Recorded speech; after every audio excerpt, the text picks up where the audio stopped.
If you guys are looking for an amazing addition to your skincare routine, I highly recommend this ALASTIN Skin Nectar. This stuff is amazing. It goes on so smooth. So you want to wash your face, put this all over your face once or twice a day. I do in the morning and I do at night.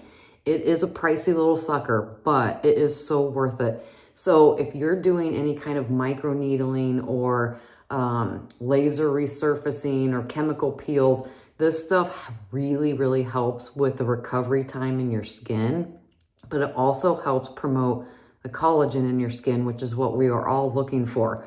I have noticed a major improvement after using this. I've got a video out there from a couple months ago that if you want to go find, you can.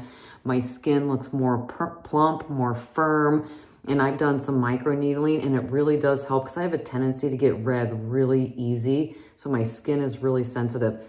This really helps for that recovery time, but I also use it even when I'm not getting anything like I get a light peel or some micro needling done. I use it all the time, and it really does help promote that collagen and make your skin look more clear, more dewy, all of that. I absolutely love this stuff. So if you add this to your skincare routine, I promise you will love the results.